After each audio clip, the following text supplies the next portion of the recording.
Hello, hello, hello, hello, hello. It's good to see you. Say hello.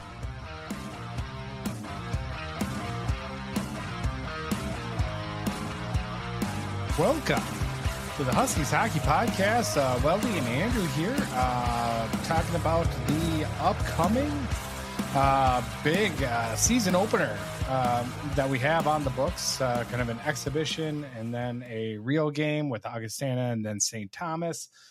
Kind of a new look, just kind of, I don't know, bizarre. I don't know how I feel about that, but I'll get into that in a little bit. We got the women's game to talk about.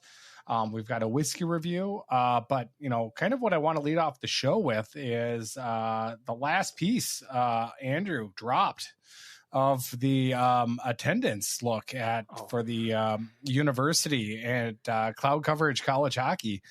And the Substack for Andrew was working on a really nice long form. What was it? A 5-parter, right? This was the 5th. Correct. And 20,000 words across the 5. When we had that podcast in June, when attendance was broached, I got a little carried away. I'll admit, yeah. You dug into the details. That's for sure. And it was just because it was a trail of crumbs that I was interested in following.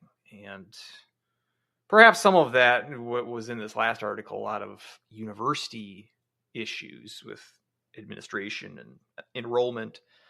Perhaps that got a little bit of field of the hockey attendance topic at hand, but I do believe that they were sort of intermeshed. If you did read it, I appreciate you doing so. And hopefully, like I said, I hope to update the series at some point. I do have requests for data from the school that I am still waiting on. So I hope to at least supplement it at some point, or at least at the end of the season. We have some more attendance data. I did have a prediction of the attendance for this year. I used a rough model. Nothing too sophisticated, but you can check that out. But I'm glad it's done. I needed to get it done. I put the deadline before the regular season started because I didn't want it to drag on too long, maybe too late for that. But it was a fun project to work on, if more taxing than I thought when I started. Well, you had a lot of details in there. It was a lot of really good information. And, one thing that really kind of struck me too is how much of the extra hoops it is for students to go to a game, get the boomer sounder that we don't have yet. But back in my day, you had a ticket, you scanned it, you walked in. To log on and don't not be log logged on. in. The first step is to not log in. To not log on first. We know that we're off to a great start if that's the first step. Yeah, and it's like, what are you trying to do there? Just crack down on people getting in for free? I mean, you're letting them in for free. That's what the deal is. Yeah. I saw one of their tweets today. Hey, students get into all free sporting events. Just feel like that could be a streamlined process. Yeah. Follow this step-by-step 20 part system here. Am I crazy to suggest perhaps to go away from that? No. From the free student admission. Oh, for the free students? A little bit. I get what you're trying to get at. But it's one of those things that you kind of get what you pay for. Yeah, it sort of devalues your product. I would say, yeah, but at the same time, and I buy it more that it would give people an incentive more to go if they were invested, if they paid money to it originally. I get that part of it. The other side is that the last thing I think you would want is another barrier for the students to go, and then you kind of end up with, again, still dead student sections. So it's like, how much money do you want to make off your students that are already broke? Yeah, that's not so much like this is. I'm looking at that as like some sort of revenue track. Like this is a gold mine. Because you did look at it as a reimbursement too of some sorts. Yeah, And which I mean, I was so. looking at other schools, like Minnesota schools in particular, to see, and nationwide. Like I thought St. Cloud was really alone. I didn't think that really any schools did that, but I saw like Bowling Green, I think, is free admission. I think for Minnesota, like if you think that the St. Cloud system is Byzantine to try to get the free student tickets, Mankato's was difficult to understand either, because I'm not sure if theirs are free. They had something like you can purchase season tickets for like $50 or some sort of nominal fee. But I also think there might be some sort of like first come first serve free tickets like that are released like Wednesday before game weekend. I wasn't able to verify that because again their website was a little difficult to navigate and it wasn't very clear. But there was like an option that if there is some sort of like luck of the draw kind of free ticket availability, that you could pay a little bit to bypass that.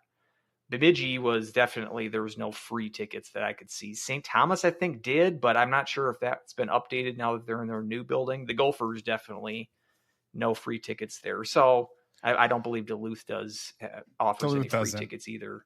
Yep. So, I mean, yeah, at least in Minnesota, it seems St. Cloud seems to be unique in that regard, unless St. Thomas, like I said, if they still are offering it this year. But yeah, it's not so much the like thinking revenue, but perhaps to just more to gain more interest or gain more sense of ownership for among the students. It's pretty easy. It's an easy in and easy out at this point with the setup that they have. It might be crazy. I'm not, I don't, if you have any other ideas that I didn't bring up in that article in terms of, and again, part of the point was it's not necessarily the students I think they need to worry about. It's more the community at large. And I mean, that's the thing. And again, I would like if there was some way to go into more the economic situation in St. Cloud in general. If I had another 20,000 words in me, yeah, I was going to say that would be another part of it would be the general St. Cloud economy, big picture. Cause that's, I'm sure that plays into a big part of it as well. It's kind of like how fantasy authors have like a trilogy set in one part of the world. And then they'll have like another 4 books set in another part of the same fictional world. I think that's what this would be like factors outside, I guess, of the university and, but very much important, I think. But yeah, exactly. Because I mean, you know, we just came off the heels of Centric here laying off another 500 some workers, and so was it Blue Stem or whatever? Honeywell or whatever it was. Is it Blue Stem, the one off on the south end of town? Yeah, kind of weird. I think I saw a couple hundred layoffs there recently. I guess that's kind of on the west side of town, like going west side of by town. Yeah. One of the major employers. And yet Electrolux, that was maybe 10 years ago now. But I guess I would be part of the anecdotal evidence for that piece because I lived in St. Cloud for 13 years and then I left. I'm probably not in the same. There's probably more people in that boat. Yeah, that's true. So, the city and the school have certainly seen better times. We hope that there's rebounds for both because rising tide lifts all boats. And so, I realize it was kind of a bummer, especially the last couple of articles in the series, maybe a bit of a bummer in terms of these weren't the rosiest portrayals of our beloved alma mater, but it's important to have the story out there. Well, you got to know a little bit about what's facts going on. Yeah. So, I do it out of love, and I wish this program does turn it around here. I am invested in it still. Yep. So, let's start the show proper, shall we? So, we're talking about whiskey today. Whiskey.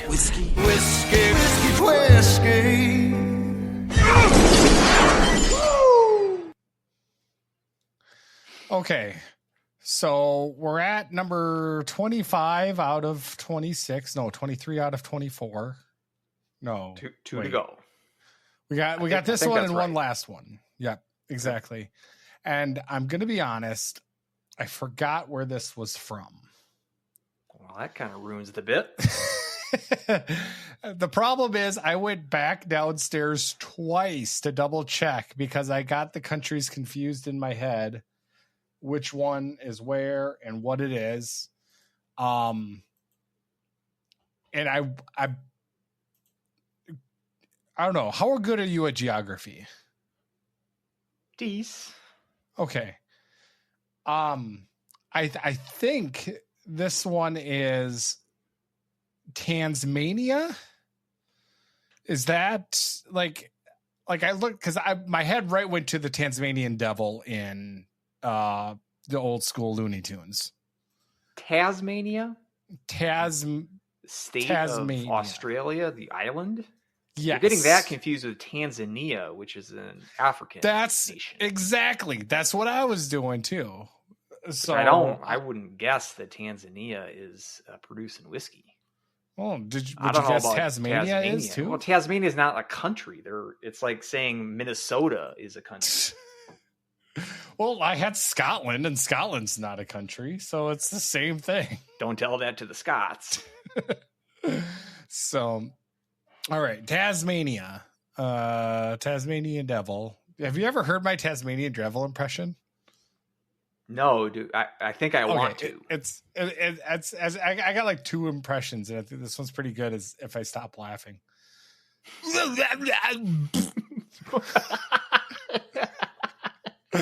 So that's my Tasmanian devil impression, and I think it's pretty solid. I can tell that you worked on that. I was a big Space Jam fan as a kid, so wow, I mean, spun around all over the place. Anyway, let's see how they are at whiskey, huh? Yes. Also, it's really hard to pour some whiskey and not smell it right away because I want to keep the authenticity and keep it on the nose. And if we're talking, you're saying this is Tasmania, so this is again another, because I feel like we've been to Australia before on the tour. And if I'm not mistaken, it was a fairly highly rated. Yeah, good job. Good memory. Yes. 7.9 Australia. Okay. And there's no way for you to verify whether or not this is actually Tasmania. I'm pretty sure it is. Okay. If not, we'll do a correction. I'll do the AA Ron sounder. Do we still have that one somewhere? Let's hope. We're running out of sound. And there we go. Okay, so yep, we do. Yeah, we're running out of sounders. We'll get to that. We'll get to that, right? We've got less occasion to use some of our sounders, so let's try not to use that one too often. You messed up, but we're gonna go. We don't mess up on this podcast. I mean, that's the thing. We're gonna go with Tasmania for now. Tasmania for now, and put an editor's note if it's not the case. Okay, here it goes. Sample. Good sample. Nothing special. It's all right. It's pretty good on the nose. But overall a little bit flat, but I wouldn't say it's disappointing by any means. I'm going to go you know what? I'm going to do it for the kids. You know, a little 6-7 is what I give this score. Okay. Right in the meaty part of the curve, it sounds right, like. Little 6-7 there on the whiskey. So, from Tasmania, pretty sure. You think Tasmania asterisk? Asterisks, yeah. Well, we got one more subscript. One more to go. And do you want a spoiler alert on where it is? Should I trust you to know where that is? This one I definitely know. This one I definitely know because I was like, oh, finally we get to this country. I haven't been to it yet. Nope. I'm going to guess twice. Have we been to Canada? Ooh, yes, we have. 7-8. Okay. Really? Okay. Yep. So that was my first guess. Okay. The way that you bring that up, it's almost like it's kind of an obvious. It's like a country well known for whiskey. Or is that a wrong reading on my part? I wouldn't say like well known, but definitely like it's been coming on as a whiskey. I'll say place. Japan. Correct. Okay. Yep. So, over the last decade plus or so, Japan whiskeys have become a lot more popular. So, and I've not had one. So. It's like Scotch. It's in the Scotch category. Single, like they may even refer to it as single malt for the higher end Japanese whiskeys. I can't say that I'm an expert. I wouldn't be able to name you one brand, but it's out there, and it's gaining cachet. It's gaining momentum. So, all right, let's get into the weekend for the women's team. Split against UConn, 2-1. Pair of 2-1 games, and it was a really interesting weekend. I thought, as I say, I kind of say quite a bit, but Huskies win on Friday, 2-1 game. Really kind of a slow first two periods of that game. UConn was really, dialing up the pressure. The crowd was really into it. I sent out that tweet too. I was like, that was a really solid crowd for the game there on Friday. But we got Mustinen's first goal, ties it up at 1 towards the end of the first period, but heavily outshot those first two periods. And then all of a sudden kind of a flip switched, and Huskies really took it to UConn in the third period. Julianne LeBay gets the goal there in the third, ends up being the game winner.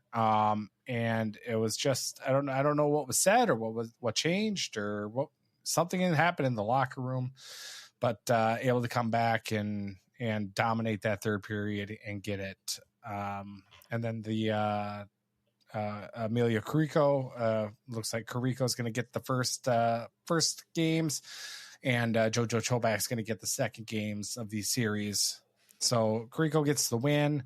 Jojo starts the next day, and 2 power play goals doom the Huskies, and a game where I thought the Huskies were in a lot more control, really from start to finish.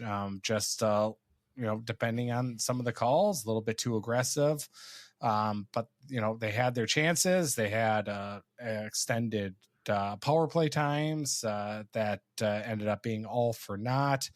So it was.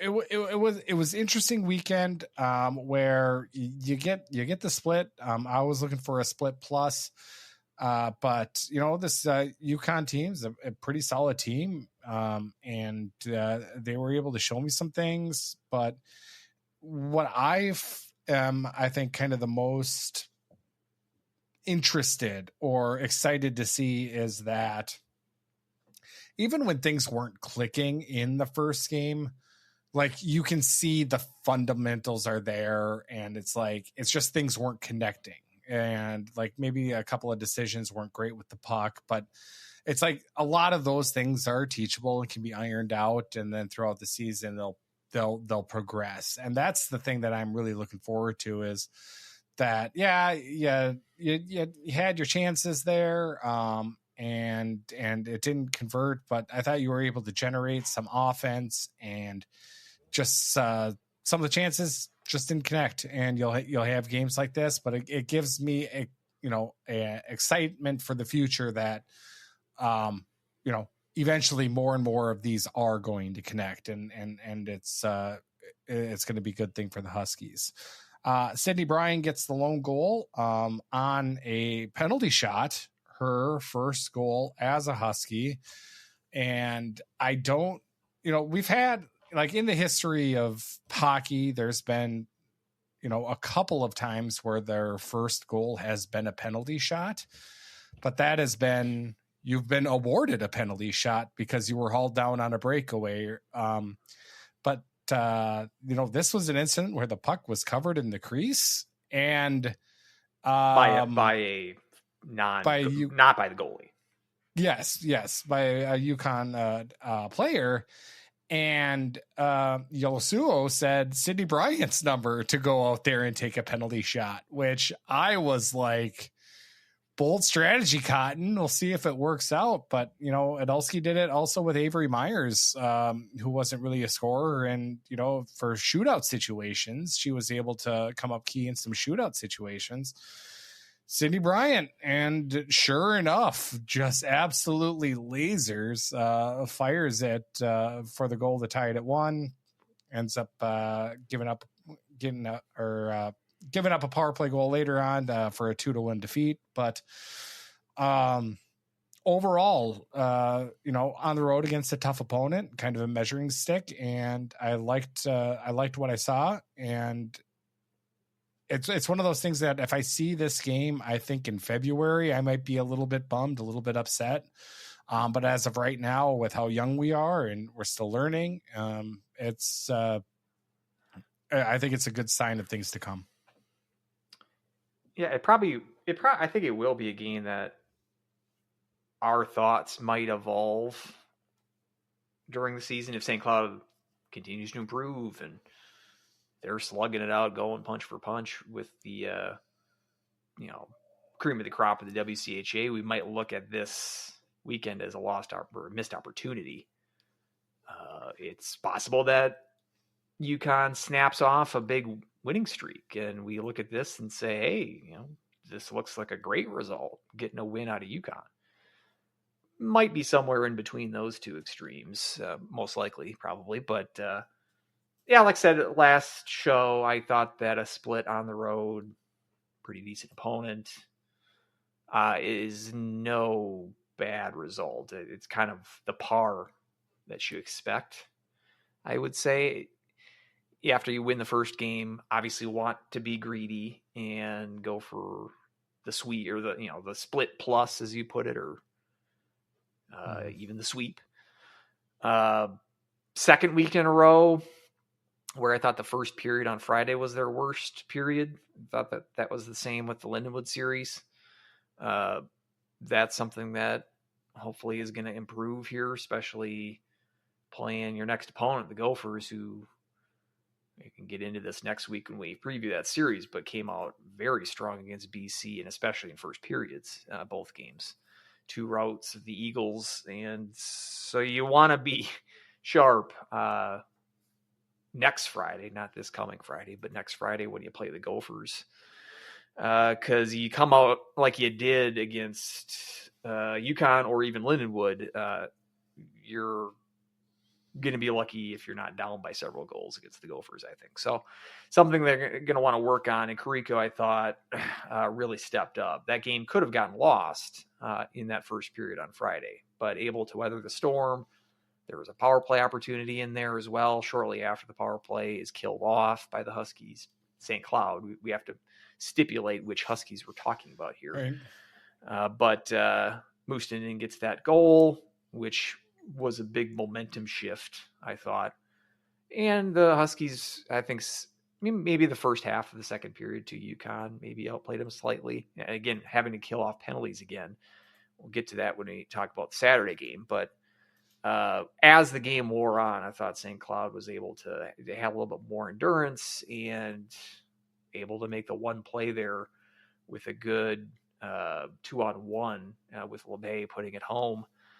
And again, UConn had a couple of good looks with the extra attacker at the end. But again, Carrico needed to come up big, and she did.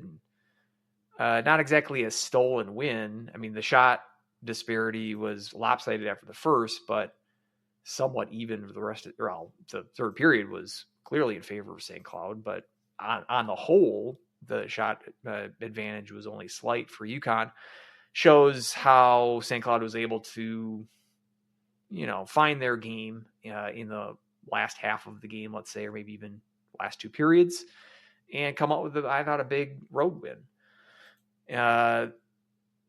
And I thought they came out well on Saturday too. That first period on Saturday was a good one. Mm-hmm. It's just not being able to bury chances. And now we talked about it last week about lefties playing on the right wing. I do feel like that kind of bit them a little bit on special teams power play and extra attacker situations, where I thought the puck movement down low, setting up opportunities, was good. But the downside of having a lefty shooter, they had Sunderland there on most of these opportunities that I'm thinking of right now, where you're on your back foot, you're sort of spinning around, and if that pass doesn't hit you, taking a forehand shot, it's not like you're gonna not just miss your target, but you're gonna turn the puck over to the other team, and sort of like around. And again, I think that's one of those things where I think they would like to have a righty shot, like a sniper. Like if McKalen was a right-handed shot, his team would be in perfect position for like special teams, like I'm talking about. Because I think, again, the cross-ice pass to get it to that shooter was there. If that shooter was right-handed, it would have been a grade A opportunity. And the first 2 power plays they had, there was opportunities like that, and then the extra attacker situation as well. Like it might have been the difference between scoring another goal or 2, which could have been the difference in the game. I know that Ovechkin scored how many hundreds of goals that way in his career, but I mean, he is the most prolific goal scorer literally of all time. And this is St. Cloud State women's hockey team we're talking about, not exactly Ovechkin's, because there's only one Ovechkin ever. And not to say that, again, I put it to me, I just look at this roster in terms of your right-handed shots. It's Farrell, it's Jackal. Farrell's more, and Jackal as well. They're both more greasy, kind of slot area type players. They're net front presence types. They're not exactly put them on the slot with snapshot or a wrist shot to try to beat a goaltender. Not really that type of player. And it's most of your young kind of fourth liners, Eriksson, Kruger, a couple of the defenders. I mean, Bryant, who's played forward, Moran, who they had playing the point this weekend. She's kind of shifted around in a similar kind of role to Bryant. She was playing mostly forward last year, but I think she got a couple of looks at D, and she was on the point both games this weekend. She's a right-handed shot as well. I mean, again, the ones I'm listing off here aren't exactly your go-to scorers. So it just might be you're working with what you have. And yes, the offensive skill is there more so with a player like Sunderland or Sorial, who's going to be on that side to take those kind of shots. I mean, if you're just going with, I want to put the best talent there, their handedness be damned, I think that's reasonable, but it's just kind of just unfortunate because I think that it does sort of crimp your offensive game plan. Again, maybe that just comes with more practice and experience, and by the end of the year, they're sniping those plays and doing the sheathing the sword Selly, and everything's perfect, and they're laughing at someone who would like me, who would question the putting a lefty shot there in those kind of situations. But I don't know, it stuck out to me this weekend just because the margin was there. I mean, just 2 1-goal games, and really it came down to UConn being able to score on power play opportunities. A lot of aggression for St. Cloud, which I think we're expecting. I think that's Yelosuo. Again, I'm trying to think. That's how the pronunciation guide would have it. That's how coach, I think that is one of the top bullet points in the game plan, is to play aggressively. And that comes with a cost at times. You're going to take more penalties than maybe the average Bear. A couple of the calls I thought were a little dicey. Even the UConn announcers were skeptical of at least one of those calls. But one was a too many players. You're not going to do anything about that. Gary can't really complain about that one. So, I mean, that's just part of the give and take of that sort of game plan. I like it because I do think it's an aggressive style that is, you're going to be able to catch teams off guard and play with the sort of grit and physicality that I appreciate. I am really not disputing that as a game plan, but you just have to realize that it comes with the taking more penalties, and that means that your power play or your penalty kill, has to be top notch as well. And just this weekend, it came down to 2 opportunities on Saturday that you weren't able to do the job. So it's frustrating because I do think it was a weekend that you could have done more on. But I just come back to, I do think UConn's decent. He kind of wishes you would have had both games, but at the same time, this isn't going to kill your season. And you got a good road win. I mean, how many times are they going to play again in front of a 2,000 plus crowd on the season? So, I mean, playing in an atmosphere like that and being able to win a game, especially that you were sort of under the gun to start with that sort of first period flurry that UConn had. So I think they had to have a little moxie to pull that game out and to kind of turn the narrative the way that they did.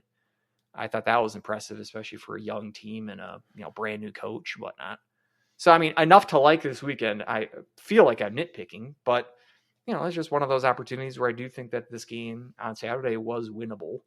Hopefully by the end of the season, they're in those kind of same situations with teams that they're able to at least get it to overtime or get some points out of it or some NPI benefit. Can't call it pairwise anymore.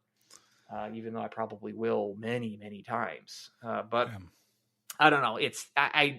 I don't feel like they played terribly this weekend, and I certainly don't think the season's lost. It was a good result on Friday, a little bit of a disappointment on Saturday, but all told, you didn't fail the weekend, and I'm happy with that. Yeah, I wouldn't say Saturday was a disappointment. I thought they created chances, fired 37 shots on goal. I mean, the 2 power play, one was challenged. The first one, Brooke Campbell's goal, was challenged for possible goaltender interference. Livy Dewars, just kind of one where a lot of traffic in front of the net, and that's how you draw power play goals. So it's, I think 5-on-5, they had the best of them on Saturday, but yeah, just weren't able to find that extra gear. And that's where you're really looking for someone to kind of step up and kind of deliver that blow. Shots were kind of spread out all over. Obviously, McKaylin, we're going to look at her to be kind of the big shooter there. She had 3 shots. I thought Tia Chan played very well. And there were a couple of ones that were really close that I thought went in, especially I think there was one in the second period.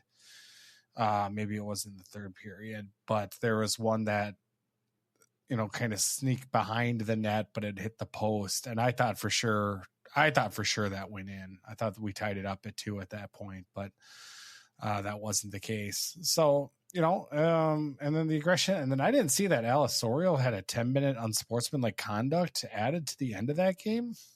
So I didn't see that either. I didn't see that happen. Was there any other penalties? Like at the very end of the game? No, it was just that one. So just kind of a weird. I wonder what the story was there. Did she chirp at the refs or something? Something slam the stick Quebec down? off. Could have been. So yeah, good catch. I did not notice that. Then we had 4, or I would say the lines stayed the same. Both games. No Bulger for both games, which no Bulger. Perhaps with her in a sling, as you saw last weekend, we should expect her maybe to be out of the lineup for a bit. Yeah, and then I think SCSU women's hockey tweeted out pictures from their golf event at the St. Cloud Country Club, and it had Bulger in a sling there. So that was recent. Yeah. Yeah, and that might have explained why Moran was on the point this weekend. Mm-hmm. Yep. It seems that with Arnold not playing again, it seems like they're intent on redshirting her, which makes sense. But that might mean you're going to play players like Moran and Bryant in swing roles, which we saw, especially with Bryant last year. I don't know. Bryant looked pretty good this weekend. I wouldn't mind seeing her up front either, especially if she is one of these few right-handed shots. you see that wrist shot on the penalty shot, like put her on power play with that sniper position. Yeah, give it a try. Give it a shot. No, I definitely agree with that. It's I mean, especially, I know a lot of people have fallen down with the love and with the 4 forward, 1 defenseman kind of setup. But I mean, I think she was out there for the extra attacker situation, not necessarily playing up front, but yeah. And I agree with you, by the way, as far as being surprised at her taking that penalty shot. Remind me of the rules. So if it is something like that, where it's not, so if a player is hauled down on a breakaway, that player hauled down has to take the shot, correct? Correct. If it is a situation like covering the puck in the crease, anyone on the ice can take it? Or can it be anybody on the roster? That I don't know 100%. Because we saw this in the national title game last year. I think it's a player on the ice, but don't hold me to that. That's why I'm asking you, because you're usually our rules expert. You were the one that dressed up as a ref in the crowd back in your day. So I would assume that you have a good grasp on the rules of the game. But yeah, Weldie looks like furiously looking up the rule book right now. 20 minutes later.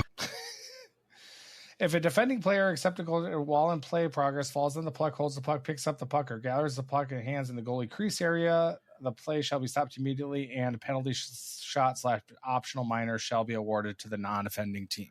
There's got to be a section about penalty shots. Like, go to the index. No, I did. Oh, that's everything right, about penalty shots. We can't go to the index because you don't have a physical copy. No, I can go to the index. I went to the. What do you think I was doing for all of your tap dancing? I went through every resource. It's got to be a section on this one penalty finally shots. under Penalty delay shots of game section. We'll go step by step on who can take that do shot. You want it's got to me to be do in that? there. It's got to be in the rule book. It's in the rule book that it's a penalty shot for doing it. It doesn't say who has to take it. So I'm taking that as anybody could take that penalty shot. You might be right. I'm trying to think of if Kirsten Sims was on the ice for Wisconsin. And there's like a picture in my head, like Mark Johnson's like looking back and like Sims was on the bench. Yeah. And he said, who wants it? And Sims said, but again, I'm this.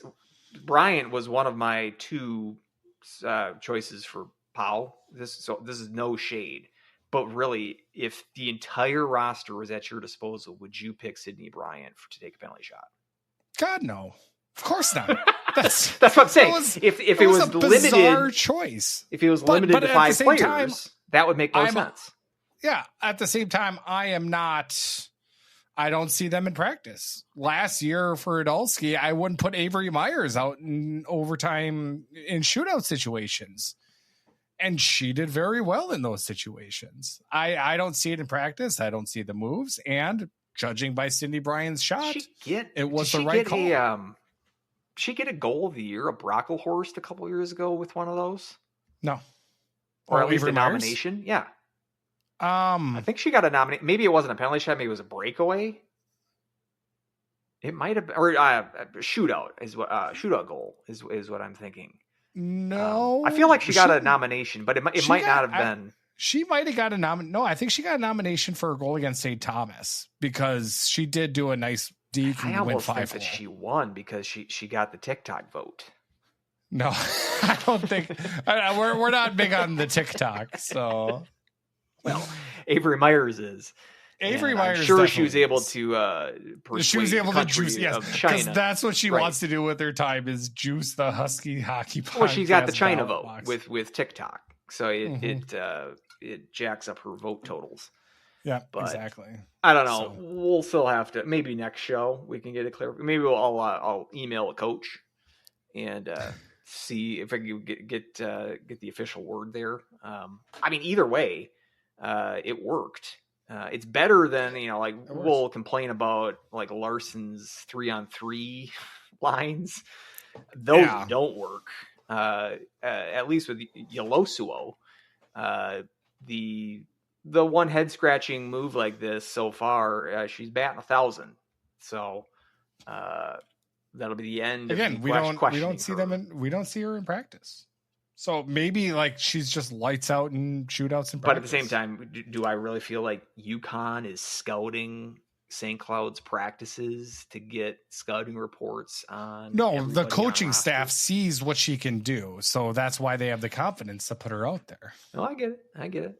So, yeah, no, she was good. That was a weird, flood of emotions there. It's, oh wow, penalty. Yeah, she did cover it in crease. Yeah, that should be a penalty shot. All right, and then really, and that it was and then the announcer said she hasn't scored a collegiate goal yet ever in her career, and that I was like, my brain was scrambled at that point, and then she scores, and so it was quite the roller coaster there. It was, but so you teased it a little bit. She was one of your two. Who you got for your pal? These are always, I feel, a little bit controversial. But you, maybe it was last year, the year before, you made this type of POW before, and the logic that you used is unimpeachable, I think. Unimpeachable. Oh, wow. Okay. So I'm going Carrico. She plays the one game of the weekend. But I don't think they win that game without her, especially in the first half of the game. And that game could have been 2 or 3-0 after the first period. Well, 2-1 or 3-1 because St. Cloud did score. But the game could have been lost before they had a chance to come back. We should say, too, Chobak played really well on Saturday, I thought, too. I mean, both of the goals that she gave up, power plays, that I don't think she had much of a chance on. No. So, with that logic, and there wasn't, again, Bryant was my 1A pick. But as far as, like I said, Michaela, who was my pal last week, I thought she was a little quiet this week. There wasn't another, Lebe had the winner. I considered her, because she's been still impressive. I think the first 2 weekends, someone like Jackal, I thought was pretty quiet this weekend. So there wasn't, among the forwards or the D, there wasn't, other than Brian, there wasn't like any candidates that were screaming out there. And so again, I think the win was important, and I don't think that they win that game without Carrico. So that's where I'm going to go with Amelia Carrico for my pal, just for the one game. But you've used that logic before, which I do think is legit. Who do you got? I don't remember that, but it sounds like something I would do, so it makes sense. I am actually going to go with Lebe. I thought, other than the goal that she had, which again was 2-on-1 nice with Holloway, which again I thought, that move has been I think a surprise I didn't really expect, and I thought she's been playing very well but I thought even other than that, I thought Lebe had a really strong weekend. It's just some of those chances that she did have, I think in turn are going to be turned out to goals. So I'm excited to see her progress, but Lebe gets my pal for the weekend. It's a solid pick and played well in the first weekend as well.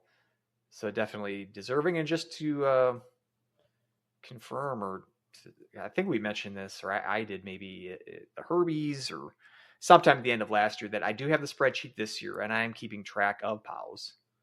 And we will maybe add a Herbie for like who just tally up who's got the most POWs.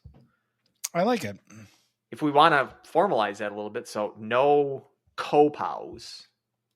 You can't have two. That's the thing. Is like then do they both count for 1 point? For like the instances where it's like I want to be different. We can still do that. If we both pick the same player, then they get 2 points for that weekend. It's 1 point for each of our naming them the POW. Okay. Okay. And then obviously my second question, who are we going to name it after? Like we need a sounder for Jason Bryant. Well, maybe the Batman. I mean, it's the sounder that we use. Who would you Batman use? Award? We've already used Finger. Finger for Powell would be kind of natural. I like how our default is Finger. I mean, obviously, we've already used Jeff Finger, so we can't use that one. I don't know. Maybe it should be after a bruiser, a Finger type. Okay. Chris Happ. I mean, Tim Conboy. No, his kid's going somewhere else. No, that's right. Can't do that Kid's one. a traitor, Nope. so you can't do that. Can't. So I don't know. If you Think have about it. suggestions, If any of send the it. listeners have a suggestion for naming the POW, I would like suggest whoever had the most POWs, but I haven't been compiling them. Yeah. So like who had the most POWs the first year that we had this bit? I can't tell you, and I ain't gonna listen back to the 2021 shows that we did. Okay. Well, I was gonna say for Don't our have that first much iteration of the I mean, probably Patrick Newell. Well, no, because we didn't have the POW until the second iteration. But like retroactively, probably I would pick him 50% of the time, or Callie Kosela. Well, I was going to say if Kosela did Kosela and Newell play together, they must have. I think so. Sure, they were both on that. Newell was a freshman on the 15-16 team, right? Because he played until 18-19. Yeah, that would have been his freshman year. God, you would have been. I mean, that was a great team. I mean, that you would have been hot. I don't know if your love of Newell was evident in his freshman year, because you've had the last year of Kosela at that point, which I'm sure had most of your heart. Yeah, no, that's true.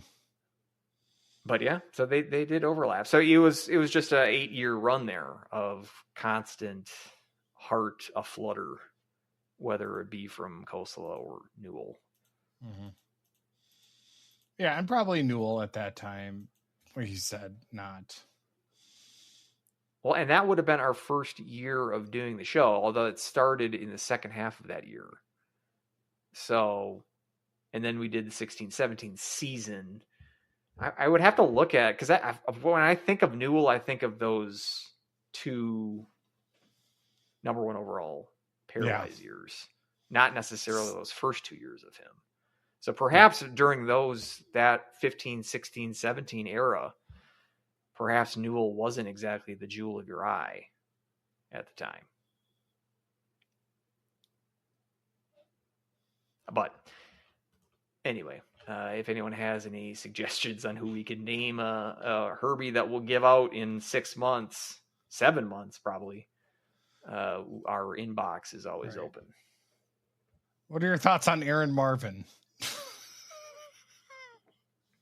The Aaron Marvin, Che Genoway, Powell. Maybe that's not in the best taste. I don't think that's in the best. But it's North Dakota. They can't get upset. I mean, bad taste is sort of their brand. I don't think that's in the spirit of the podcast or the rule. Doesn't mean I can't laugh at it. Concussions are so fun. Yeah, right. Exactly. Love those head injuries. All right. Let's switch over to the men's side, as we've got the men starting up. We got the new marquee out in front with the captains that are really? draped over the entryway. I did not see that. Oh, yeah. They got the captains updated, welcoming you to the Herb Brooks National Hockey Center. And it's going to be I mean, obviously I don't want to say it's a make or break here. But I think a lot of faith in Larson here is going to be tested, and how he's going to come back from a disappointing finish last year. Things were sailing around pretty well. Isaac Posh goes down, drops the back of a toilet lid on his foot, and everything all goes pear-shaped after that. So it's kind of like karma, maybe not karma, but it was an omen, I guess, to say, of how everything just kind of bled out of the Huskies and whimpered towards the finish line. New look WCH or new look NCHC with the now with the slightly different tournament postseason, and I thought you were going to reference the rebrand, which I was going to put my foot down. Stop it with that. No, not this time. So, but it's just kind of when you're looking at this Huskies, what are you looking for? What are you cautious about? What are your thoughts? Because like I said, this is going to be a year where not a lot of optimism going through with how everything ended, but it's kind of got the makeup here that I think we can surprise people if we end up finding the back of the net, which was damn near impossible last year. I'm curious on how, like, that lead in. I thought I was going to be the down one on this men's team, but that lead in from you, maybe we're not too far off on our thoughts about this team. There is a variability. I have a relatively wide range of potential outcomes, meaning place of the standings in the NCHC. More so than I have in most years. But in most years that we've done this, I'm really kind of limiting my options to like somewhere in the top half of the conference. That range is much wider this year. 8th last year. And a lot of times that's kind of where you start from. You look at what you placed last year, what you're adding, what you lost, and you try to build from where you placed the year before. And whereas, I'm comparing it to the women's preview that we did, and also did a piece on cloud coverage. I hope to do the same for the men's team. Got to crank that out before Friday. The women's team has similar questions in terms of goal scoring, similar questions in terms of defense. The one non-question mark the women's team has is goaltending. The first two, I think, are the same for the men's team. Again, who's going to score? And defense, again, there's some talent there in that group. But how's it going to shake out? Still is a question mark. I do think because the goal scoring last year for the men's team was so bad, like historically bad, they haven't had that anemic of an offense at the D1 level ever. That, I think, did overshadow a little bit of the defensive core's struggle, which especially in the second half, and part of that is attributed to injuries with Wiley gone, especially hurt you. But there was some leakage, let's say, from the defensive unit last year that leads me to think that still is a question mark coming into this season.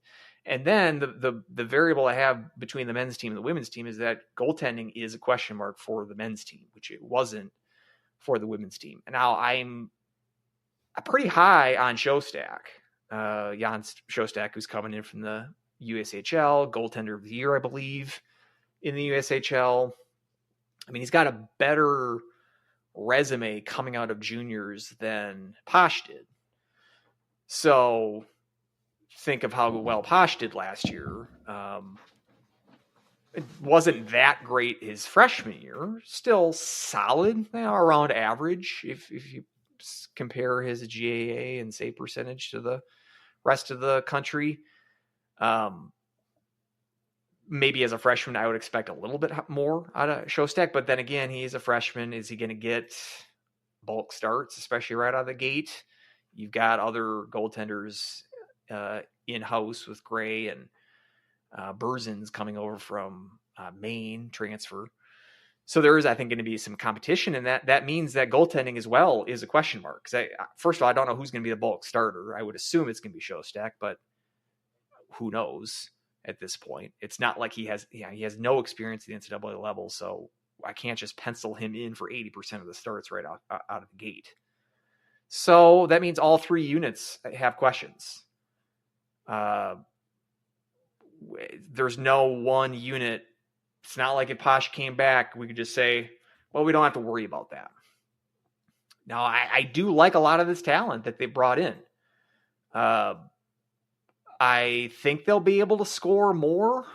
It's hard to score less than he did last year. Bottom 10 offensive unit in the country last year.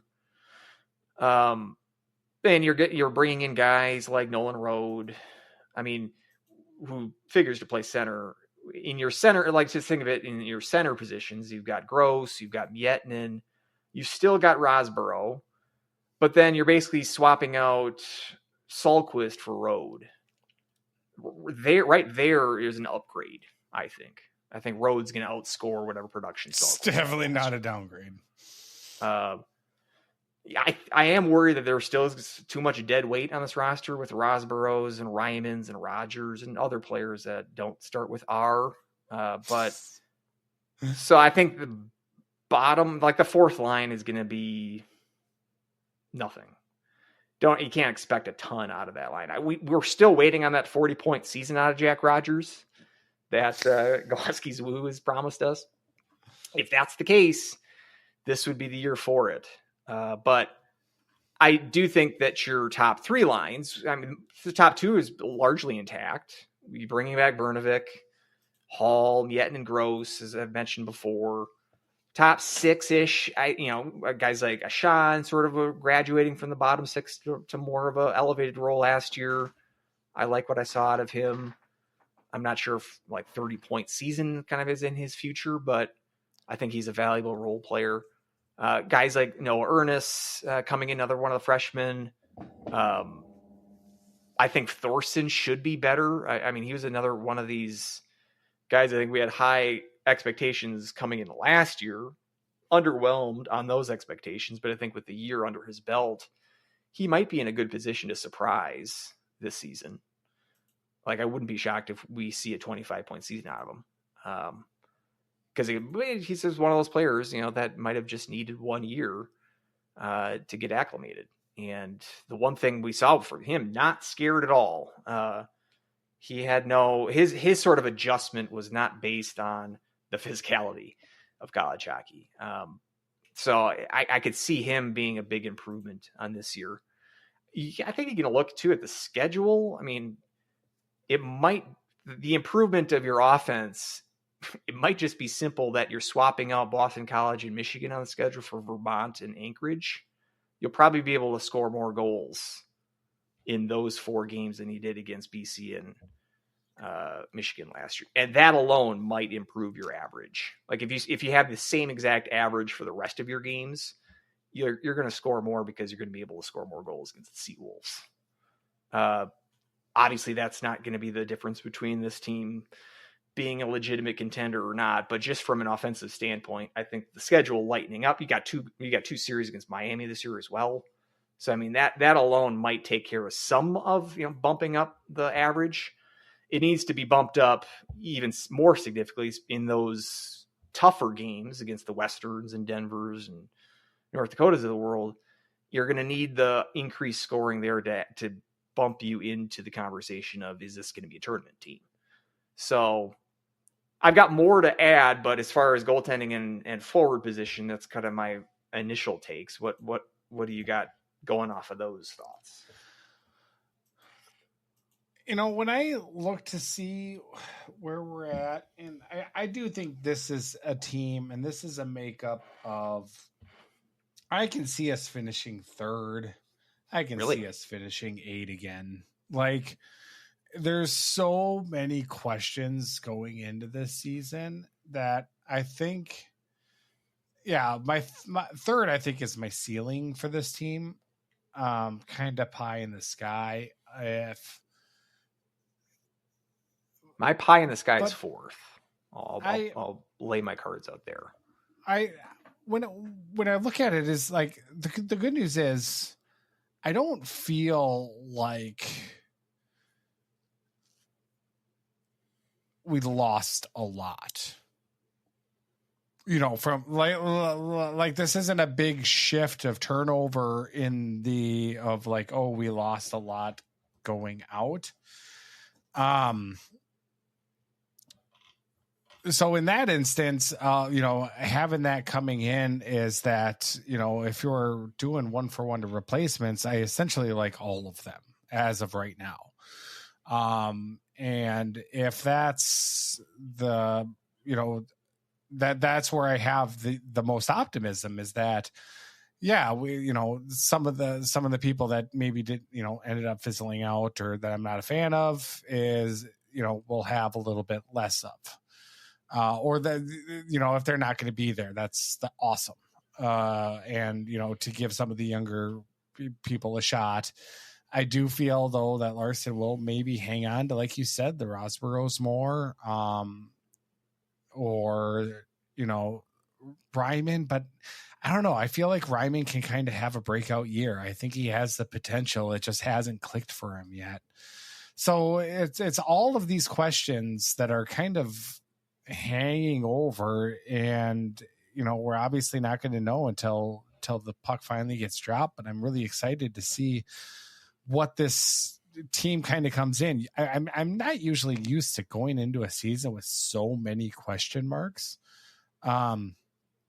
but I mean, we've got solid recruiting, I think, going up and down the board. I think we've got answers to positions. Sadly, it might not be right away, but maybe towards the end of the season or going into the next season. I kind of look at this as all I want to see is just improvement from last season. Those are kind of my expectations of being competitive in those situations, putting the puck in the net a lot more.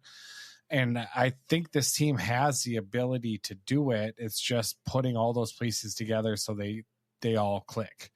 And that's just having that as a big question mark. And it's, there are question marks at all those positions, but I can see everyone stepping up. And, this being a team where it's like they feel like they have a chip on their shoulder. They feel like they have something to prove. Everyone's counting us out, which is a situation I like to be in a lot more when, obviously we've seen what St. Cloud State does when we're the favorite. It's not great.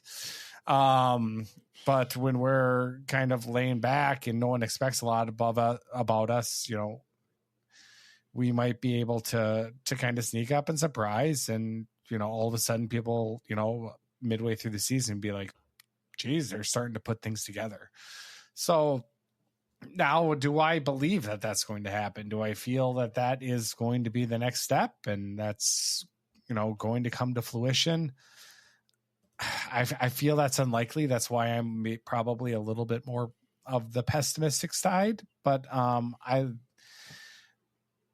I do feel like the pieces are in place where we can surprise.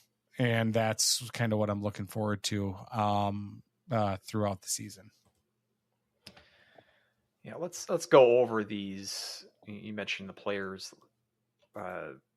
departed after last year. So Posh, as we've mentioned, Gavin Enright as well in goal. So you're replacing Posh and Enright with Showstack and Patrick's Berzins, the main transfer. And would you take that? Yes. Remember Enright's first couple of games pretty good. It was really sort of the back half of that 10-game stretch that he filled in that went pear-shaped. And we had a couple of cocaine bear starts too. But because that was one of our prop bets last year where 6 games played by each of the 3 goalies, and I was like, no effing way. And of course, Gray got into 6 games and Enright with 10. Do we want? That's actually not that. Because you kind of nailed that last year. Do you want to do something in terms of like how many James Gray starts or James Gray appearances are you thinking for this year? First, let's start. More Gray appearances or Berzins appearances? Berzins appearances, I think. More Berzins appearances or Showstack appearances? Like, who's your bulk starter? Showstack. Okay, so last year it was 22 Posh, 10 Enright, Gray, 6. Divvy him up for this Divvy year's 3. all? Hey, I did a prediction of effing attendance for each game this year. You can give me 3, not even starts, game appearances. So, I mean, that didn't even add. I mean, they're 22, 10, and 6 from last year. 38 appearances, and it was 36 games played. It's obviously you can have polls and whatnot. So just give me games played for each of the 3 goalies. Here's the thing. I think it's going to start off as a tandem. I think it's going to be a Shostak Tandem between which 2? Like, or is all 3 of them going to be cycled in? No, I think it's going to be Shostak and Burzins. It's going to be the. I think. I mean, how many games did Burzins get in? I mean, Gray might have more career appearances than Burzins does. Look that up. Yeah. Oh, so Burzins just the freshman last year. He just got into 2 games. Yeah. So yeah, Gray has more appearances career, but he's been there for a couple more years. But U20 for Latvia, so that's gotta count for something, right? Hey, he's got a 179 goals against at the NCAA level career. Yeah, exactly. So, he's held. I just feel like we would scoreless in his career. Take that. Oh, I feel like if the coaching staff would have had more faith in Gray, we would have seen him more than Enright. So I that's why I kind of feel like he's going to be the third one on this. So if I were to pick, yeah, I'll just go nice, easy numbers. I'll go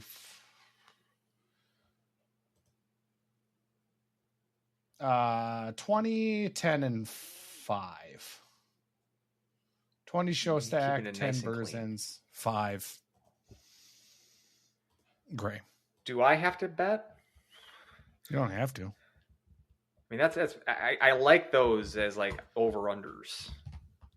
I'm writing it down here. 20 so and a half, 10 and a half, 20. 5 and a half. Okay, so Shostak 20 and a half, Burzin's 10 and a half, Gray 5 and a half. Sure. I might be way off on all of that. If we go out with St. Thomas and Jimmy Grace the starter, I'm going to be like, it's my bid. I'm going to have to go low under on Gray. Okay, that's what I did last year. And I got last year, and I was burned on that. And I'm sure, like in the coach's mind, or at least in my mind, I would want one of the goalies to have more than a 20 and 10 split. Like I would prefer a 25 and 5 split, because that means that one goalie kind of emerged. But freshman, I mean, Posh is not too long ago. I mean, his freshman year basically didn't get hit. I mean, Larson ran with Bassey for the first half, basically entirely, of the 23-24 season. And that first half, that October struggle in non-conference kind of burned him, riding Bassey to the extent that he did. Yeah. So he does have the tendency. I think all coaches have the tendency to kind of rely on veterans, but Gray is the grizzled vet of this group. And as you mentioned, I don't think that he's a goalie that they really have a ton of faith in. I mean, I would hope that Shostak is your bulk starter. So I don't know. I'll go over on Shostak and I'll go under on Burzins and Gray. How about that? Okay. Did you want to bet on the lines that you set, or I'm just gonna grade you on how good your setting of the over under was? How about that? No, that works. Okay, so I'm surprised that you went over. But then on Shostak, yeah. But again, as you mentioned, it might be a difference of how October goes, and Is that a Green Day song? Or Wake Me Up When September Ends. September We're at the end of ends, September. which we're there. So fitting. Wake Up, Billy Joel.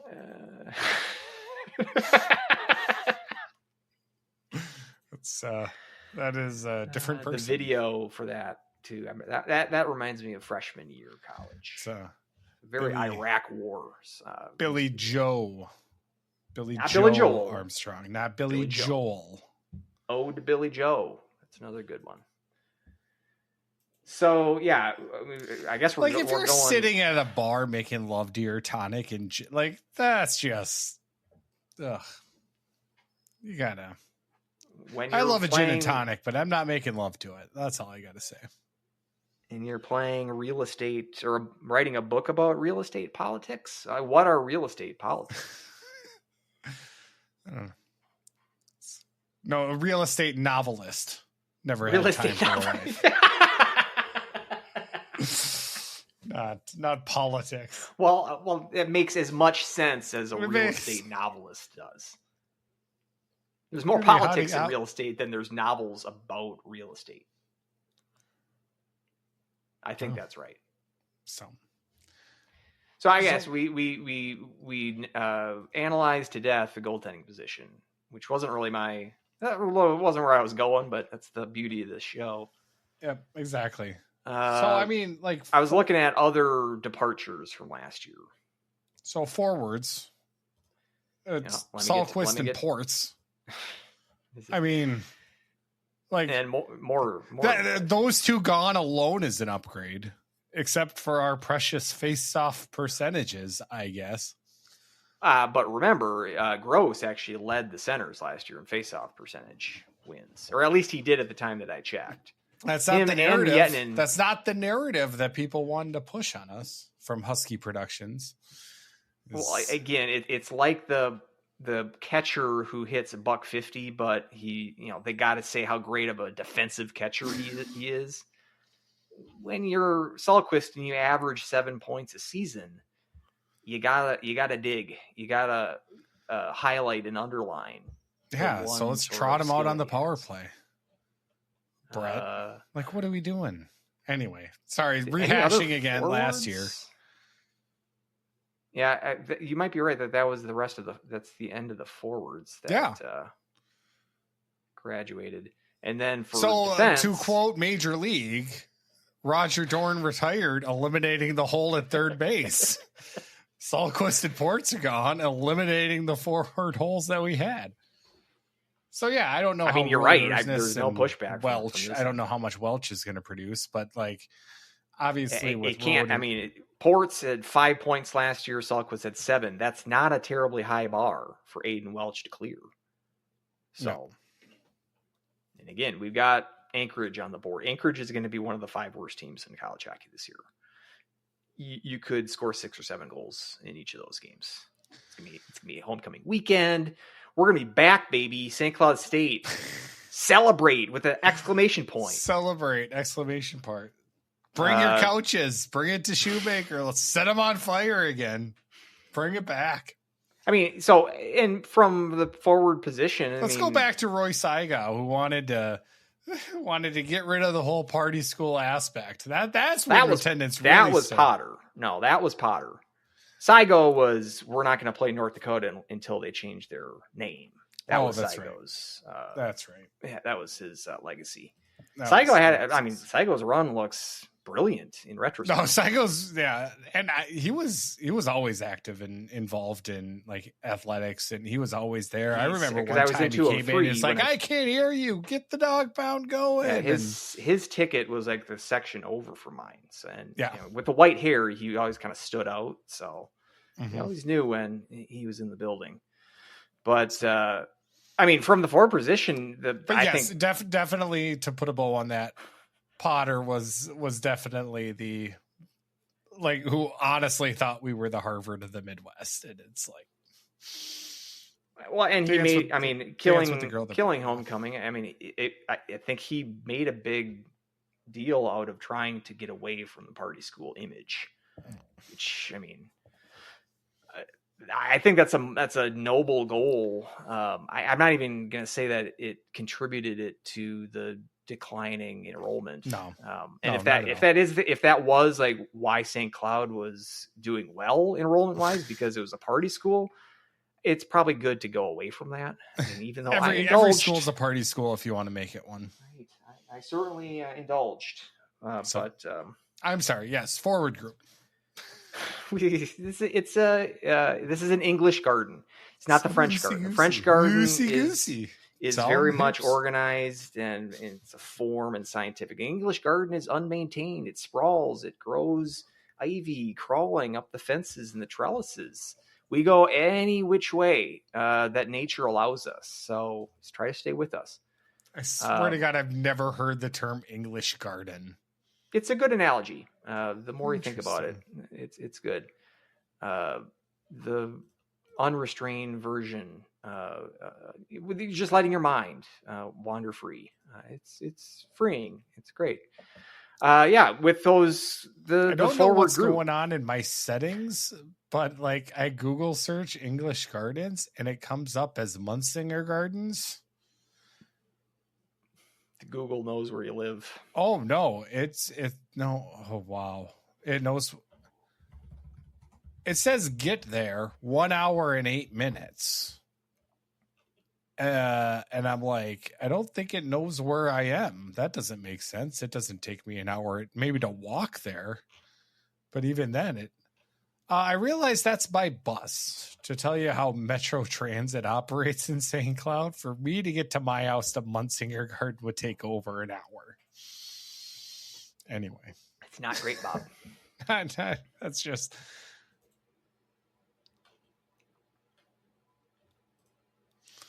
So, all right, forwards. Sorry. The last time I'm interrupting you, I promise. No, it's not. It will not be the last time. And that's the beauty of our broadcast. English Garden. That's what this show. Yeah, that's the title. We're no longer the Huskies hockey podcast. We're a gardening show.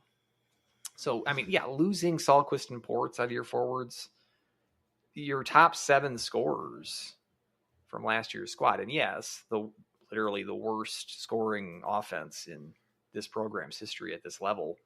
But all 7 of those top scorers are returning from last year. Bernovic, Gross, Hall, Miettinen, Gardner, Ashan, and Thorson. And Thorson just with 10. Those are your double-digit point scorers last year. I mean, it's not terribly high praise to have 10 points at college level. But that all of those players are back and on the roster. I mean, all but one of those. Ashan was the only one of those 7 that were an upperclassman. So that was all freshmen and sophomores. It gives you an idea of the youth of the team last year. But, and we had this thing, remember McMahon, part of his preview last year was St. Cloud's, like, it was based on like neutral zones ratings, that the recruiting class last year was not highly touted. It's like the 5th worst or something in the country. We were like, what? We don't get it. Like, Bernovic was the draft pick, blah, blah, blah. And it had to do something with like the sheer number was low. And that's kind of why BS kind of ratings from neutral zone. And you can say, the offense overall was not good. It's bad, even. But the fact that you have guys like Bernovic as freshman leading your team in scoring, I would expect, 28 points last year from him.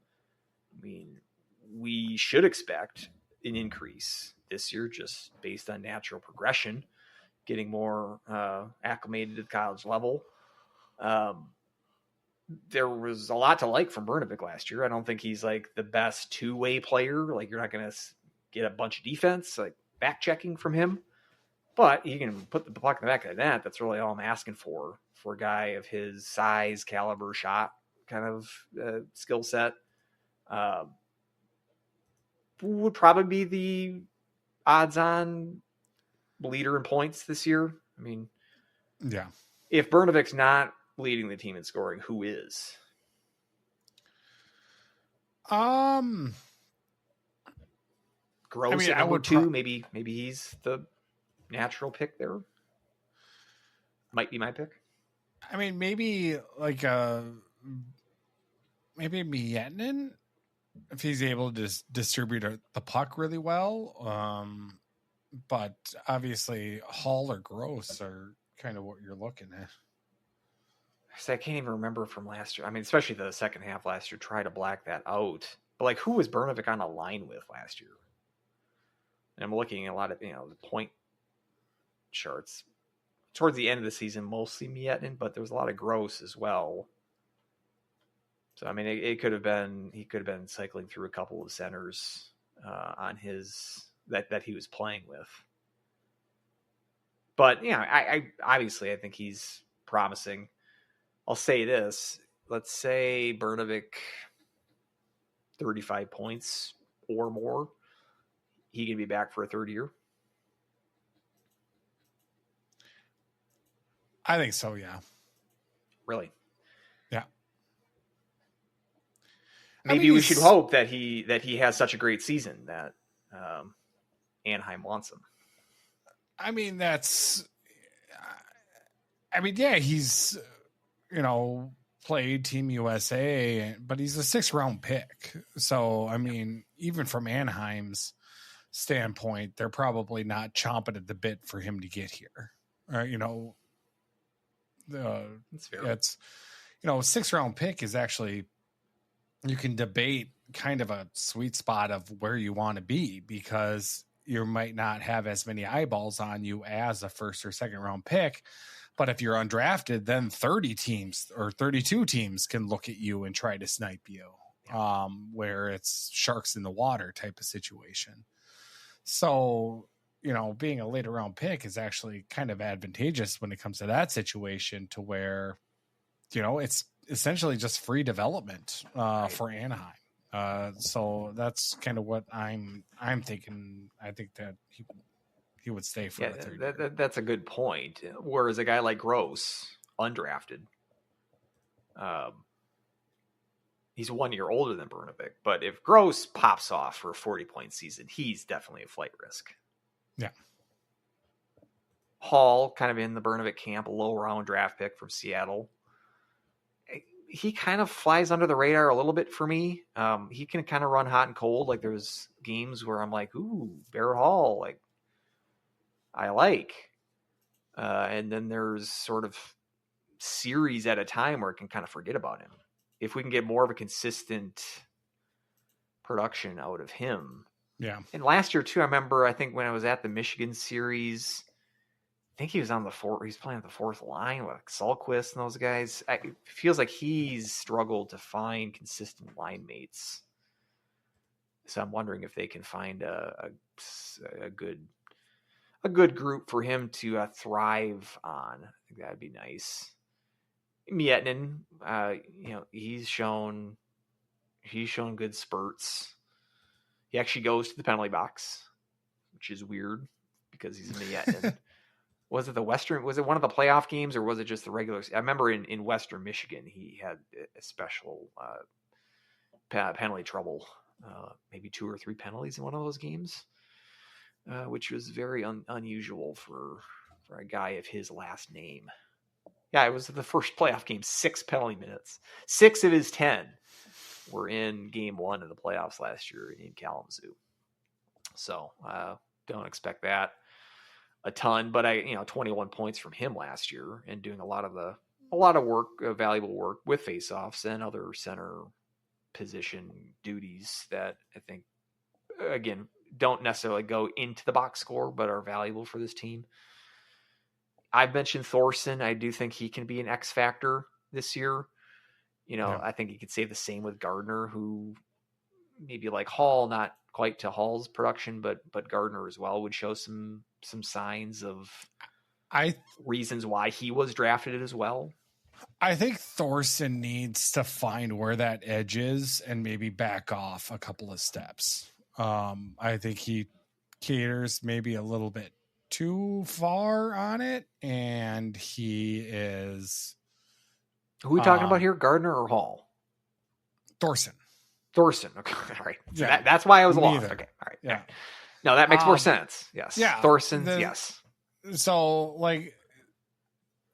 I think he should focus more on the playmaking and his shot and his ability versus his agitator type of role. I think he leaned into I want a little bit of that. Like, I don't want him to lose all of that, but it needs to be at a better kind of happy medium this year. And I don't really see that happening. When he played in the USHL for Waterloo in 60 games, he did have 87 penalty minutes as well. So I just think it's, you buy the ticket, you ride the ride. That's kind of what it's going to be like when we get with them. Get 36 penalty minutes, 36 games played last year. So it's I just like to see him maybe, but just back off just a wee bit.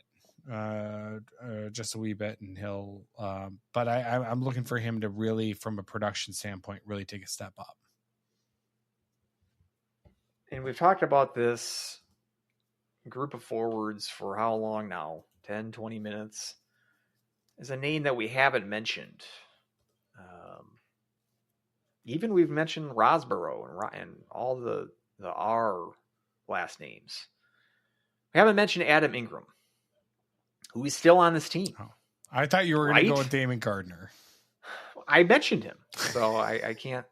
If you want to say anything about Gardner, go ahead. But Ingram, to me, you're talking about X factors. This is a player last year, talking about Bernovic stepping into the 30-point range. Last year in our season preview, Ingram was definitely going to be expected to be in that territory and perhaps be a team leader in points. And it just never happened last year. I always had the hunch that he had some injury concerns last year. I don't remember reading that there were any, at least that were made public. But it just, anytime he was on the ice. At Media Day, Cooper Wiley did say stuff about a couple of players having injury issues. Now, that could have been anyone at any given time. Posh himself. Yeah, exactly. So, but this is, I think a lot of the team's success is going to depend on Adam Ingram and what level he comes back as. Yeah. 8 goals as a freshman, 10 as a sophomore, then to come back with just 2 there last year, only 8 points on the season, given essentially every chance to succeed and nothing doing at that point. It's going to be, we're going to be looking at him to really jumpstart this team and jumpstart this offense. And that's definitely what, I would imagine he's feeling that pressure as well. Yeah. We're thinking about quick fixes for this team. Like trying to think of how it went so bad last year, how it kind of spiraled out of control. Obviously the goaltending situation is a obvious answer there, but another possible factor in that could have been players like Ingram, who just were so underwhelming. You go from a player that's in the 20-point range and as a sophomore, high 20. He just improving in the first 2 years. He's getting power play opportunities and he's right in the mix. He's one of the team leaders, to then dip to 8 points and to sort of be the afterthought that we're now just bringing him up. Quite the fall from grace. And I think that he still has the talent. This is a 3rd-round draft pick from Nashville. It's just one of those cases where, we saw with this Okabe, but even Okabe in his last year got, dipped to 20 points. And that was noticeable, like a noticeable low production output from him. Ingram's 8 is a level below that. So I just hope that we haven't seen the last of a productive Ingram and that he returns to form here. And I think we'll find out, at least in this first month, just how he's getting around the ice. I think I'll be able to figure out if it was kind of injury related last year based on how he's looking. This year is so timid and just hot potato, the puck. Like, he didn't want to control the puck last year. And that was something that I took note of. If we can see a return to an aggressive, assertive, wanting to be in the action Adam Ingram, then this team might, and this offense at least, is going to be in much better shape. Because again, that he's a player that I'm not even counting among like the top 6 at this point, even though he might literally get opportunities on the top 2 lines. But those 7 top scorers from last year, like I'm thinking of, and guys like Rode, Ernest to a secondary degree. I'm thinking of those kind of players, and I'm thinking about offense more so than I am thinking about Ingram. If he can get back into the mix here, then this might be a team that can push whatever the, what was the term, pie in the sky? Like the ceiling of this group. It might depend on if Ingram returns to what we saw from him from a freshman, or as a freshman and a sophomore. Let's switch over to defense. A lot of changes on defense when it comes to graduation and transfers. So, I mean, obviously the big one out, Colin Ralph transfers out to Michigan State. Lukey and Falk end up leaving, and Warren Clark also goes to Northern Michigan. So, bringing in Finn Loftus and Max Smolinski through the transfer portal. And then you also have Tanner Hendricks, draft pick for Columbus, coming in as well. So we've got draft picks from every, or we got draft picks, kind of on both sides of the puck. And but defense here, it's again another kind of question mark. We've seen kind of the transfer portal hits. We've seen swings. We've hit, solid base knocks. We've had the gapper doubles, and we've had complete strikeouts on defense from the transfer portal perspective. What are your thoughts on here, this defensive group, and what are you looking forward to? Yeah, that was a good summary. I think so with Loftus and Smolinski transferring in, Smolinski especially seems like a guy that's going to be put on some important assignments among the defense. Power play, for instance, that might be a good bet, at least to start the season. Larson's had success in that. He's also had kind of swings and misses. I mean, guys that have run the power play or quarterbacked a power play unit, let's say, from the back end, guys that he's obtained from the portal. Anhorn, like a thumbs up. Yep. Josh Zinger, last year, thumbs down. Guys like Seamus Donahue, I wasn't a huge fan. I think some fans liked him more than I did, but more of a middling pick. I wasn't a fan of Donahue. And now Smolinski joins that group of portal additions that are going to have that sort of assignment, similar in a different sense from Ingram last year, because we knew it. We've seen good Ingram. We haven't really seen good Zinger. Apparently, it was there in Northern Michigan because put up a 20-point season with the Wildcats. But as I mentioned last year, he was fairly awful last year. And I think there might have been some injury concerns with him as well. He's a player that I don't expect anything out of. If I expect him to just not crap the bed and give up golden opportunities defensively, that's a win for St. Cloud. If he can contribute anything offensively, in addition to playing not terrible defense, then okay, then we're back in business. And I'm hopeful. I think Smolinski is a step up from a Zinger. Like I don't get the sense that Smolinski is going to be the kind of liability that Zinger was at times last year. And I think he could actually produce some points from the point. Loftus, it's a bit of a wild card. He didn't really get the kind of assignments at UMass that Smolinski did at RPI. So there's less to go on in terms of, like, we can probably put an over-under on Smolinski points. I don't know if we can do the same with Loftus, because I just don't know what kind of role he's going to play. But if we're gonna like play the replacement game, so like Loftus is gonna he's like the Clark replacement. I know these aren't like perfect matches, but let's say he replaces Clark and then Henricks replaces Ralph. Like that might be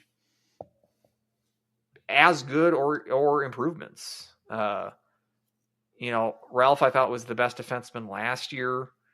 Henricks might be a better prospect at this point. I mean, Ralph was more of a late bloomer in his junior years. I mean, he got drafted second round.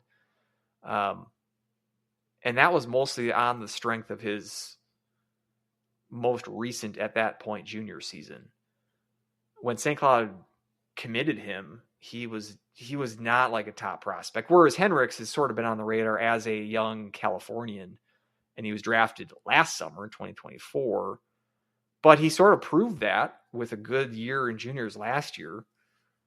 Brother is a national title winner with Western. And that'll be an interesting battle when they meet each other end of October coming up here at the Herb. But I'm excited to see Henricks. I think he could be... I think he'll produce more points than Ralph does.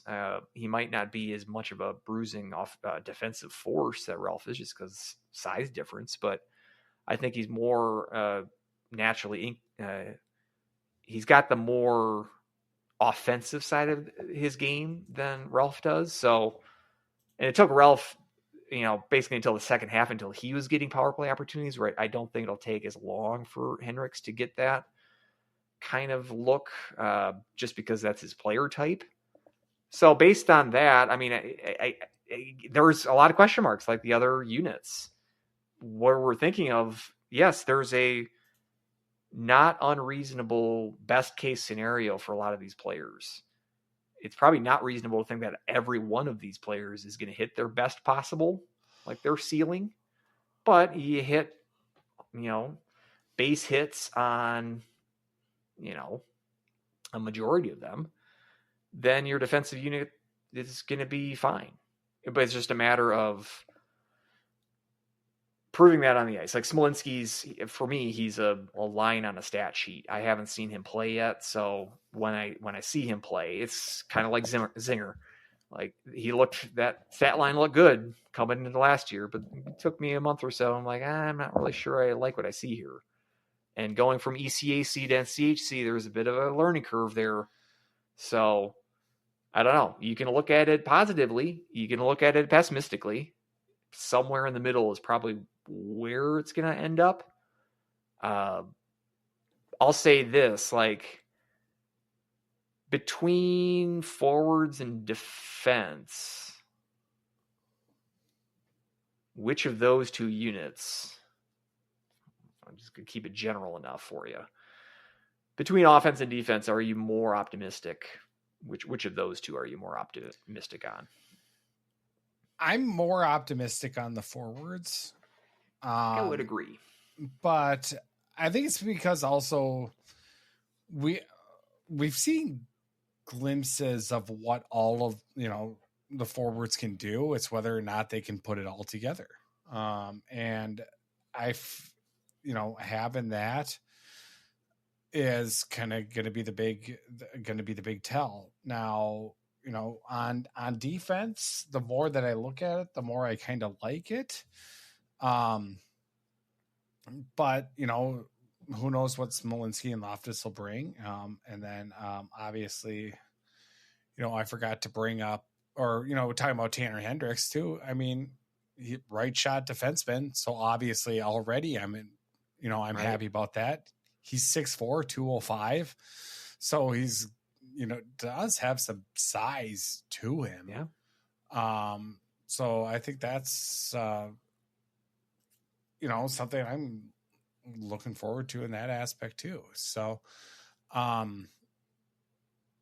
you've got like a good mix here of what seems like offensive-minded defensemen and then more stay-at-home guys. Yeah.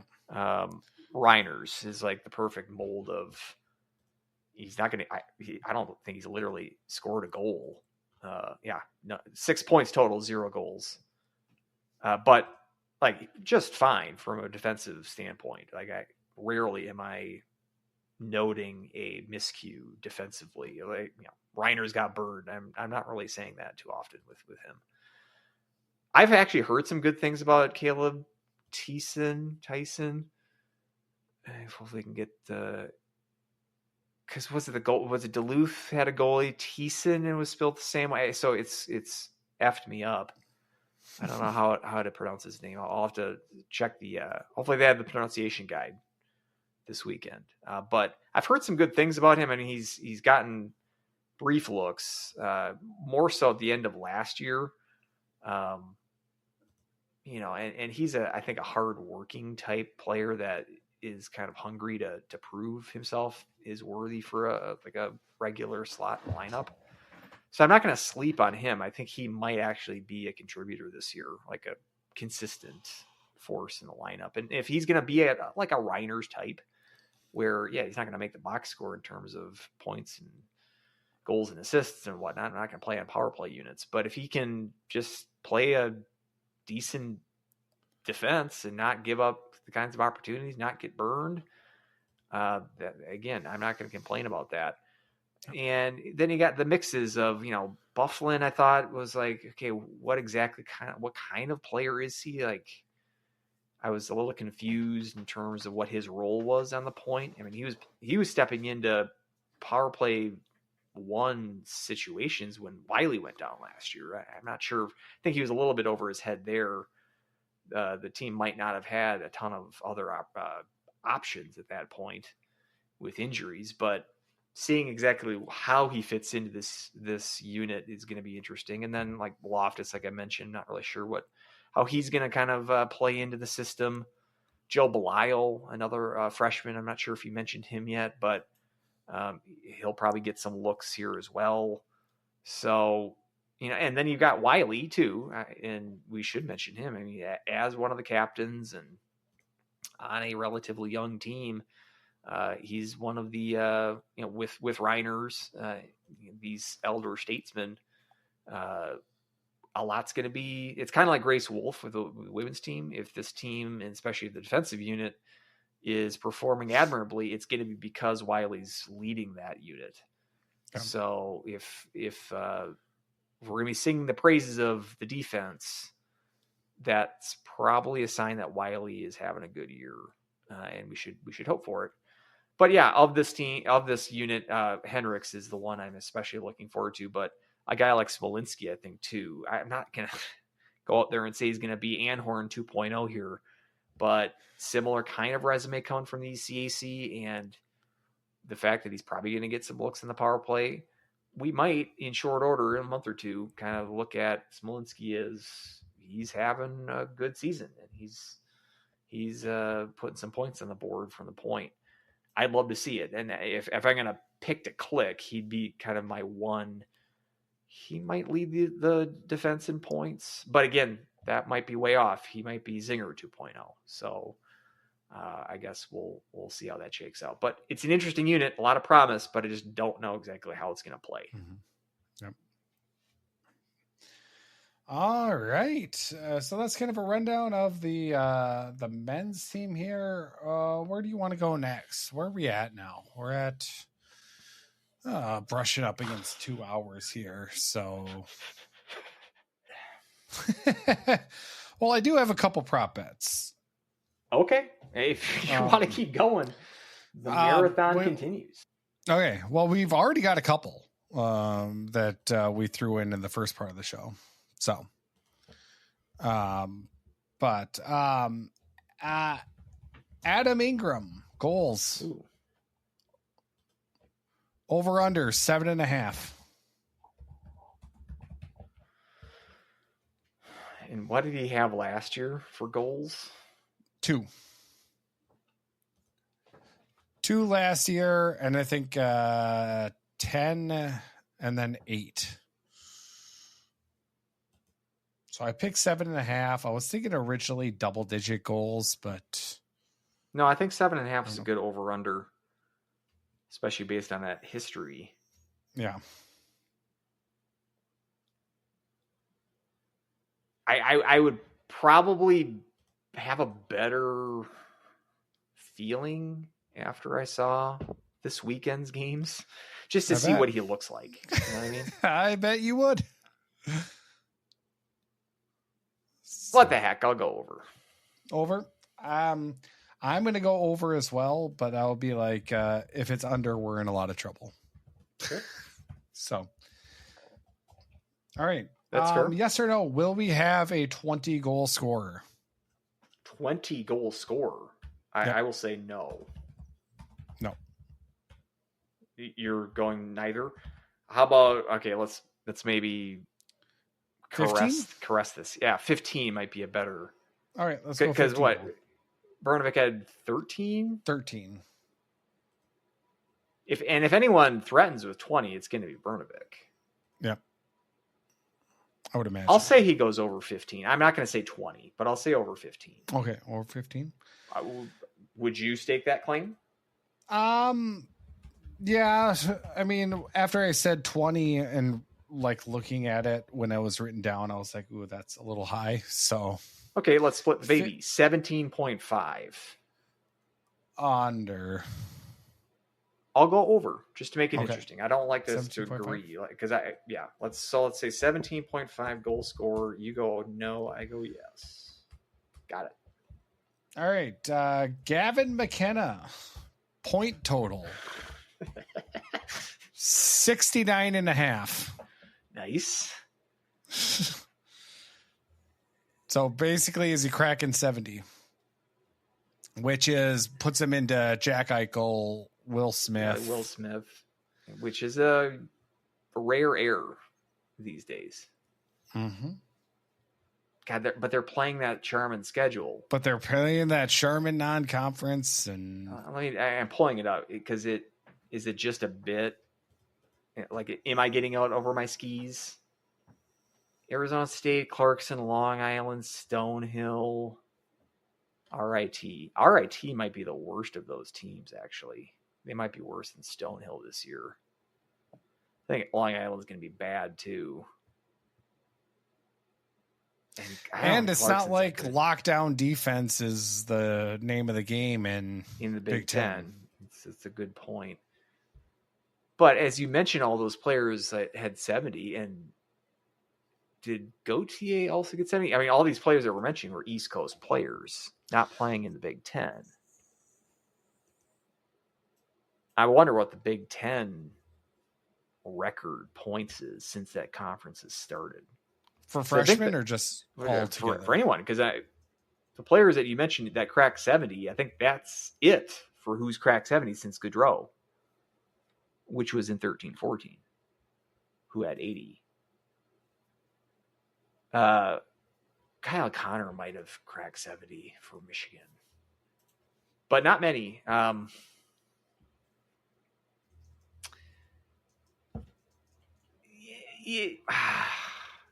Because those like Stonehill RIT games could get out of hand. They could rest them, not put them out for. I just think 70 points is tough for anybody. I mean, that's 2 points a game roughly on average. I'll go under. I mean, a meteor could hit, so I'll go under. But it's fair if you go if you go over. That's certainly fair. Okay, I'm going to go over. You are going to go over. Okay, yep. Good.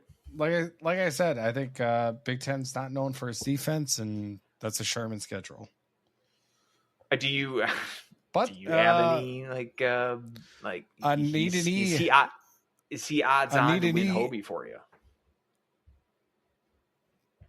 I mean, yeah. I mean, now that the Hobie is all about points and the show and the publicity around it, I think, yeah. It's just, we've got Penn State hockey, Macon Sports Center.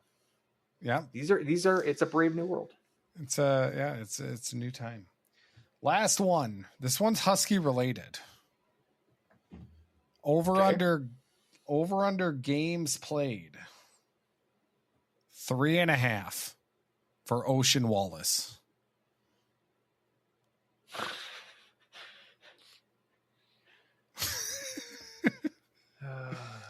really get into what 4 an games over-under. this year. It could be also like a prop bet to the prop bet. Could be Ocean Wallace more penalty minutes than games played. Ooh. Because he had 4 penalty minutes to 2 games last year. What was it? 3.5? 3.5. I'll go over. Over. You want to go under? I'll go under. But I will also say, because I went under, I will parlay that with more penalty minutes than games played. That'll be my 2-pick parlay.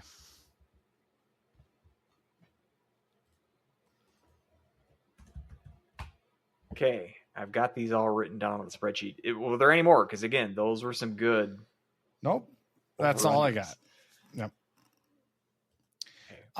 We had a couple of questions. A lot of it, we have addressed. Anything that we would expect that could pull them above 8, lowest goal total, not less. Lowest goal total, not much help. 0 goalie experience, not much talent in the blue line. I wouldn't 100% agree with that aspect, but I do see where he's coming from. I know Larson says he likes his team, as he should, but I just don't see it. Who said that? Chris Becker. I honestly didn't know that. Yep. So that's shocking. Well, I'm actually surprised. This is like the most positive. Like this actually is a little. I was unexpected to hear that because that was like almost a halfway reasonable take. And we're recording this on the day that the Twins fired Baldelli. I think of Baldelli how Chris Becker feels of Brett Larson. So sure, today's been a good day for me in that regard. But I wish the Huskies and Brett Larson better than Chris Becker does. Yeah. Well, and the thing is that, yeah, I mean, going through all of his points, it's, yeah, I mean, I could see where he's coming from on all of these takes, except the blue line. I guess I'm a little bit higher on the blue line, but yeah, not a lot of goalie experience. The goal totals, I mean, these are all things that if everything comes together, though, yeah, I do expect us to have a solid season. Right? So. Yeah, no, listen to us any of the last 4 years. We have not spared punches when it comes to criticism of Larson. No. And if we see the same things this year for a 5th straight year, it ain't going to be pretty. I'll just make that prediction. That'll be an over-under. If we finish 7th again, and I am rosy about Brett Larson at this time next year, if we're still doing the show at this time next year, that'll be an over-under to keep an eye on. Jason Bryant, when are you guys going to finally guess all the clips in the whiskey sounder? Nope. I don't see. George Strait's always been my one guess, and I know that that's wrong. The one that's like, we're talking about whiskey today. It feels like a stand-up comedian, but I can't even guess at who that is. Yeah. There's no way I could guess. RIP Wisconsin. RIP Wisconsin rule. We've got to shove that off to next week. We'll shove that off. Like threatening with 3 hours. Thoughts on there being a Bryant and an Erickson on the women's team, and in the ears of the fan base with Jason Bryant on the PA and Jim Erickson on the radio TV side. So it's a Erickson Bryant combination. Willie Erickson didn't play though. I don't think either games. Neither game this weekend in UConn. Played the opener. And Jim Erickson doesn't do the women's games. And Jason Bryant doesn't do the women's games. Yeah. So. I was just thinking. I almost put a sticky note on his seat there at the National Hockey Center, because I was there for Husky Pups for my daughter. So I should leave him a little note. Yeah, I think he would enjoy that. Yep. was going to say it's good that there's not a Brian that plays on the men's team, and or an Eric or a Sydney doing some type of PA. It's enough. Yeah, there was enough Sydneys on the women's team for everybody. Exactly. Realistic expectations for the med team. We did that, and then last one here. I hope that when fans say like realistic, like there's the downside of being bearish like we were, is we're going to be held to that way more than the overly optimistic prediction. No one was banging down my door saying, "Ha, you picked them third last year and they finished 8th." No one criticizes me for that. No. But if they finish 4th and we pick them 7th, people are gonna hold us to the fire. If people actually listen to this. And that's the big if. But that's the nature of predictions, is underselling typically gets more heat than being overly rosy, which is a little annoying. I think we're asking our honest opinion on where we think out of that. Well, skip to my loo. And Dan Jacobson asked if there's any things to do in Fairbanks. So with Duluth going up to Fairbanks, I think they're searching for activities to do up there. I think Dan Jacobson just asked those questions so he can brag about where he's traveling to. Probably. He's a UMD traveling fan now. I wonder if he even listens to the show anymore. Maybe he just feeds you questions just so. I think he does on like 3x speed, which actually for this one, everybody probably should at this point. Oh my God. So I really think that you should split this up into 2 because this is ridiculous. All right. Well, I'll split it up into 2. At any rate, it's not going to get edited right away. So, take your time. I'm Weldie at More Clappers. That about does her on this episode. More Clappers, MOAR Clappers. You can find Andrew at Andrew HHPSCSU, I think it is. Cloudcoveraghockey.substack.com. Definitely read it, subscribe. It's free. So free. 0 pennies. We'll be back next week. We'll talk about the death of the Wisconsin rule, the never used but funly named Wisconsin rule. We'll talk about the opener for the men's team. Probably not talk too much about the exhibition game, but unless that is there too on Friday. Friday against Augie, and then for real against St. Thomas on Saturday. Yep. So, and then preview the women's game against the Gophers. As so far, my take about the Gophers women's team being a one-line team. Speaking of bad takes, so far what they did to Boston College, that was oof. I don't really think that BC's very good. And did you see that? I mean, Murphy, I think, got 9 points on the weekend. Yeah. 9 points. But the best thing was Boston College had a Murphy on their team, and she took more penalties than Abby Murphy did. The Murphy for BC took 3 penalties, and Abby Murphy only took 2. Oh, only took 2. So they had the Gopher women's team had a good weekend against BC. Pretty good. That's who St. Cloud has next on the schedule. That'll be a fun series. So until next time, go Huskies. Woo!